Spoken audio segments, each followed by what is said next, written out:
Boa noite. Um dia desses, eu estava sentado conversando com minha mãe e me veio à cabeça do nada e perguntei a ela se ela acreditava em lobisomens.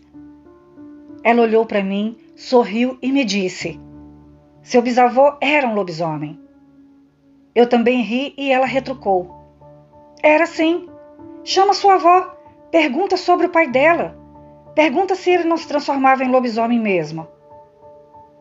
Eu vou perguntar. Saí e fui perguntar para minha avó que história era aquela de que meu bisavô virava uma fera. E minha avó, como sempre, estava sentada na varanda de casa. Ali era o seu santuário.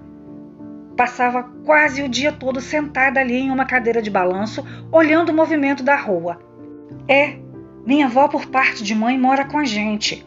Ela tem 86 anos, muito lúcida, ouve bem e adora conversar. Enxerga muito bem também. Ela é uma mulher brava, nordestina raiz. Tinha sua irmã casada com um fazendeiro muito bem-sucedido. A minha avó recebeu um convite de sua irmã para ir morar com ela na fazenda que ficava em outra cidade. Seus pais faleceram quando ela tinha 17 anos. Quando a minha mãe trouxe minha avó para ficar com a gente, de imediato ela não queria, e falando a verdade, ela não gosta daqui. Sempre diz que queria estar na casinha dela. A minha mãe é a mais velha entre 3 irmãos e 2 irmãs. Minha mãe se chama Maria das Graças. É uma mulher bem ativa. Puxou tudo de minha avó. Minha avó se chama Maria também, mas todos a chamam de Tiquinha, apelido dado a ela pela mãe por ser baixinha e encrenqueira desde criança. Assim, minha avó me disse uma vez. Sentei-me ao lado de minha avó e perguntei: vó, é verdade que seu pai virava lobisomem? Ela balançou a cabeça, fez sinal positivo. Falei para ela me contar a sua história, e como ela gostava de conversar, falava até pelos cotovelos, começou a me contar. A história é longa, meu filho. Vou contar tudo o que ouvi e pouco que presenciei de meu pai. Boa noite, Ellen. Sou o Enki e neste momento tentarei escrever um conto fictício misturado com relatos, fatos reais. Deixarei muito bem explicado onde irá acontecer os relatos. Não teria melhor pessoa para narrar este conto que você, amiga. Tudo foi feito com muito carinho e dedicação para que chegasse aos ouvidos dos seus inscritos da melhor forma possível. Deixem suas imaginações levarem vocês a fundo deste conto. Muito obrigado, Ellen, pelo carinho, pela paciência e por dividir e divulgar o meu conto. Seu amigo e inscrito Enki. Gratidão e fiquem com o conto A Lua do Lobisomem. A Maldição. Minha avó começou a narrar como sempre ouviu de sua mãe e seu pai. Na época, meu pai, com 26 anos, conseguiu emprego através de teu pai com um senhor amigo dele, fazendeiro que era dono de inúmeras terras. O meu pai era um homem muito prestativo, honesto e apaixonado pelo seu trabalho. Funcionário pontual, responsável, era o primeiro a chegar e o último a sair. Entrava antes de amanhecer e saía depois de anoitecer, e por conta de todo o seu esforço, não demorou muito para que o senhor fazendeiro, vendo seu progresso, tomasse gosto e muita afeição por ele. Em pouco tempo de trabalho, subiu ele de cargo, deixando-o encarregado e em tomar conta de todo o pessoal que ali trabalhava nas plantações. Muitos ali não gostaram da ideia. O menino tão novo, tomando conta de mais de 15 homens, incluindo mulheres, todos mais velhos de trabalho que ele? Mas tinha um ali, em especial, que se chamava Tião. Era o mais descontente com toda aquela situação e não escondia sua raiva e descontentamento de ninguém. Por várias vezes, o clima esquentou entre meu pai e Tião. E teve uma vez que meu pai chamou a atenção dele por ter faltado no dia anterior.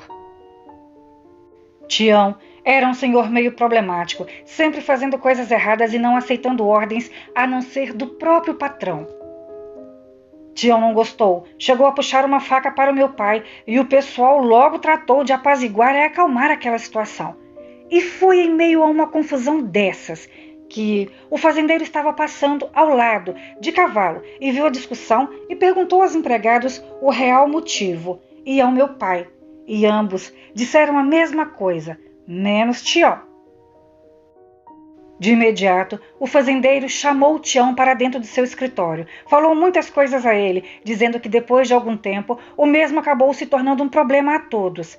Pagou o que devia e mandou ele sumir de sua propriedade.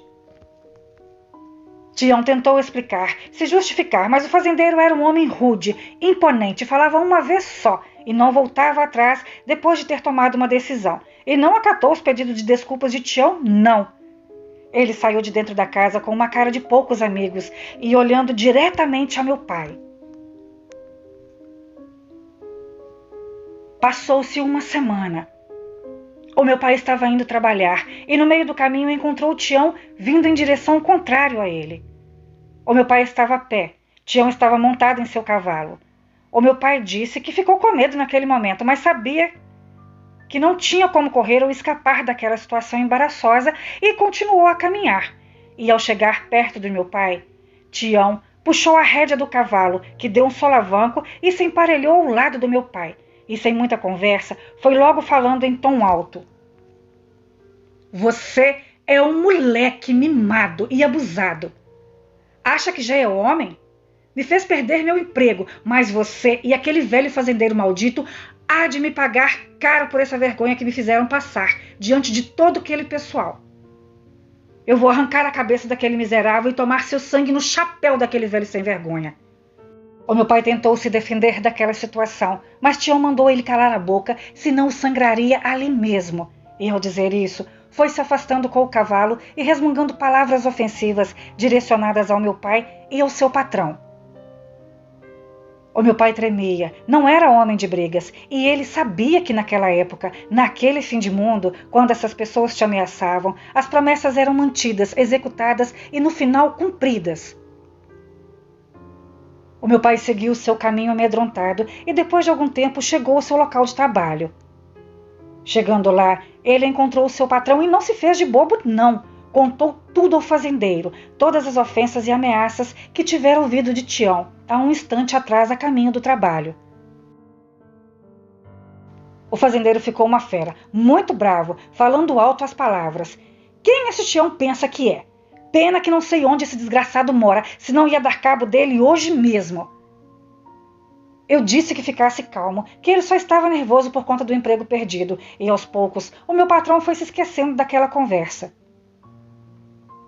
Naquele dia, o fazendeiro mandou matar um boi, porco, que no dia seguinte iria comemorar o aniversário de casamento. Sua esposa era uma mulher muito simpática, bonita e sorridente. Representava ser mais nova que ele, mas era uma pessoa de um imenso coração. O fazendeiro também era um homem justo, muito bom. Apesar de ser meio carrancudo, no casarão tinham a irmã dele que moravam junto com eles na fazenda.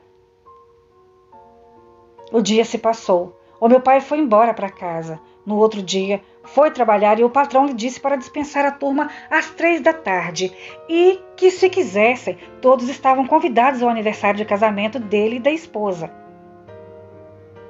Naquela época, nas festas, vinham os violeiros e tocavam a noite toda. O povo se acabava de tanto dançar, beber, comer. Não tinha miséria, não. A festa começou por volta das 18h.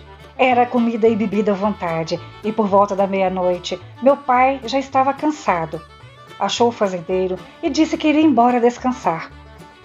O fazendeiro disse que já era tarde demais para ele ficar andando por essas estradas à noite e que meu pai era bem-vindo em sua casa e em suas terras. O meu pai não recusou o seu convite e ficou ali por um tempo sentado ao lado dele. E olhando ao longe, ele viu uma moça linda dançando sozinha em meio afastado de toda aquela multidão. Ela estava com um vestido vermelho, rodado, uma pele morena clara, cabelo com 2 tranças. E aquela visão acabou com o cansaço de meu pai.